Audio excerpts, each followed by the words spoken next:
தந்தை மகன் தூயாவியாரின் பேராலே ஆமென். ஆன்ம வழிகாட்டி மார்ச் மாதம் 18ஆம் தேதி புதன்கிழமை. குடும்பங்களின் பாதுகாவலரான புனித சூசையப்பரை நோக்கிய நமது மன்றாட்டு. புனித சூசையப்பரே, உம் அடைக்கலம் மிகவும் மகத்தானது, வல்லமை மிக்கது, இறைவனின் சந்நிதியில் உடனடி பலனளிக்க வல்லது. எனவே என் ஆசைகளையும் எண்ணங்களையும் உம் அடைக்கலத்தில் வைக்கிறேன். உம் வல்லமை மிக்க பரிந்துரையால் உம் திருமகனும் எங்கள் ஆண்டவருமாய் இயேசுவிடம் எங்களுக்கு தேவையான எல்லா ஆன்ம நலன்களையும் பெற்றுத்தாரும். இதன் வழியாக மறு உலகில் உமக்குள்ள ஆற்றலை போற்றி எல்லாம் வல்ல தந்தையாக இறைவனுக்கு நன்றியும் ஆராதனையும் செலுத்த கடவேன். புனித சூசையப்பரே, உம்மையும் உம் திருக்கரங்களில் உறங்கும் இயேசுவையும் சதா காலமும் எண்ணி பூரிப்படைய தயங்கியதில்லை. இறைவன் உம் மார்பில் சாய்ந்து தூங்கும் அந்த வேளையில் அவரை தொந்தரவு செய்ய விரும்பவில்லை. உம் மார்போடு அவரை என் பொருட்டு இணைத்து அணைத்து கொள்ளும். என் பெயரால் அவருக்கு நெற்றியில் முத்தமிடும். நான் இறக்கும் அந்த தருணத்தில் அந்த முத்தத்தை எனக்கு தரும்படி கூறும். மரித்த விசுவாசிகளின் ஆன்ம காவலனே, எங்களுக்காக வேண்டிக் கொள்ளும். ஆமேன். யோவான் நற்செய்தி 5ஆம் அதிகாரம் 26வது இறைவார்த்தை. தந்தை தம் வாழ்வின் ஊற்றாய் இருப்பது போல மகனும் வாழ்வின் ஊற்றாய் இருக்குமாறு செய்துள்ளார். இது கிறிஸ்து வழங்கும் வாழ்வு தரும் நற்செய்தி. கிறிஸ்துவே உமக்கு புகழ். சிந்தனை. ஒரு ஆன்மாவின் போராட்டத்தை குறித்து இன்றைய நாளிலே சிந்தித்து வருகிறோம்.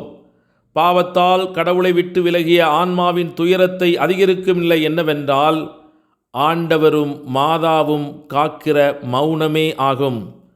ஆன்மா அதை மிக கூர்மையாக உணர்கிறது. அதனால் அதற்கு கொடிய அங்கலாய்ப்பு ஏற்படுகிறது. ஆன்மாவின் உட்பிரகாரங்களில் எல்லாம் இந்த கைவிடப்பட்ட நிலை எழுதப்பட்டுள்ளதாக தெரிகிறது. கடவுளின் மௌனம் ஆன்மாவை கலங்கடிக்கிறது.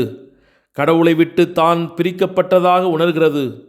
அந்த வேதனை மேலும் அதிகரிக்க கடவுளின் பெயரால் இருக்கிற ஆன்மாக்கள் கற்குவியல் சிதறுவது போல ஆளுக்கொரு மூலையாய் சிதறுகிறார்கள். மேய்ப்பர்களின் நடுவில் ஏற்படும் இந்த பிளவால் மந்தைகள் கலைகின்றன.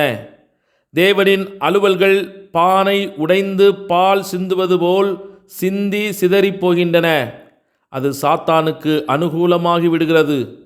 ஆண்டவரை நேசித்து அவரின் அலுவல்களின் நிறைவேற்றத்தை காண காத்திருக்கும் ஆன்மாக்கள் கவலையடைந்து அழுவதை தவிர வேறு ஒன்றுமில்லாமல் போகிறது. சாத்தான் ஆன்மாவை சோதித்து இழிவுபடுத்தி இம்சிப்பது பற்றாது என்பது போல சரீரத்தையும் உபத்திரப்படுத்துகிறது. யோபுவுக்கு ஆண்டவர் அனுமதித்தது போல் சரீரத்தில் இனம் தெரியாத வலிகளும் மூட்டுகளின் நோவும் அவ்வான்மாவை பீடிக்கின்றன. முன் சொன்ன ஆன்மாவின் வேதனை, கவலை, நோவு, பழிப்புணர்வு, ஏமாற்ற உணர்வு எல்லாவற்றையும் விட இந்த சரீர நோவுகளும் ஓய்வற்ற அசௌகரிய உணர்வுகளும் குறைவாகவே ஆன்மாவால் பாதிக்கப்பட்டாலும் ஆன்மாவின் நேசம் மேல் நோக்கி எழுவதையும் இந்த வலிகளும் வேதனைகளும் வெகுவாக பாதித்து ஆன்மாவை செயலிழக்க வைக்கின்றன. கொடிய நோய்களை பற்றிய பயம் பயங்கரமாக மூண்டெழுகிறது. இவற்றிற்கெல்லாம் சிகரம் வைத்தாற் போல ஆன்மா மிக பெரும் அதிர்ச்சியுடன் இடியோசை போல் உணரும் கொடிய தாக்குதல் என்னவென்றால், கடவுளின் எல்லையற்ற அன்பும் இயேசுவின் அளவற்ற பாடுகளும் மாதாவின் அளவில்லாத பரிசுத்தத்தனமும் பாவிகளின் கேலிக்கு உட்படுத்தப்படுவதுதான். ஆன்மா தன் கடவுளை, தன் ஆண்டவரை, தன் அன்பு தாயாரை எவ்வளவிற்கு நேசித்து மதித்து ஆராதித்ததோ அதற்கு நேர் எதிராக அவர்களை ஒரு நீச சிருஷ்டியை விட கேவலமாய் பாவிகள் மட்டுமல்ல, கடவுளின் மக்கள், ஆண்டவரின் பிரஜைகள், மாதாவின் பிள்ளைகளாய் இருக்கிறவர்கள் தங்கள் ஆங்காரத்தாலும் சுயநலத்தாலும் நடத்தி நிற்கவலையாய் மறதியாலும் அலட்சியத்தாலும் தாங்கள் தீட்டும் திட்டங்களாலும் தங்களையே நினைத்து தங்களையே முக்கியப்படுத்துகிற நிந்தைதான் ஆன்மாவை மிக நுட்பமாய் பாதித்து கெடுக்கிறது.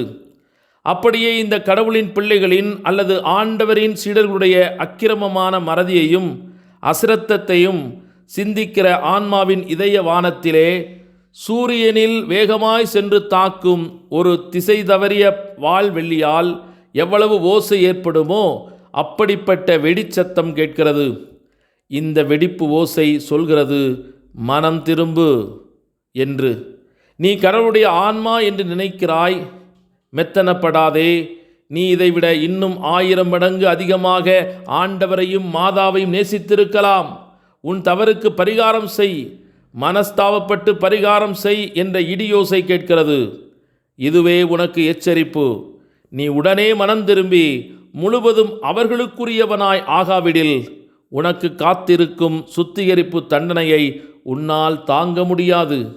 ஆண்டவரே உன்னை தண்டித்து சுத்திகரம் செய்வார் என்ற எச்சரிக்கையை மனதில் வைத்து ஆத்துமா ஆண்டவரோடு இணைவதற்கும், அந்த ஆண்டவரில் நமக்கு காட்டுகிற தேவ மாதாவின் பாசத்திலும் அருளிலும் இணைந்திருக்கவும் இன்றைய நாளிலே இணைந்து மன்றாடுவோம்.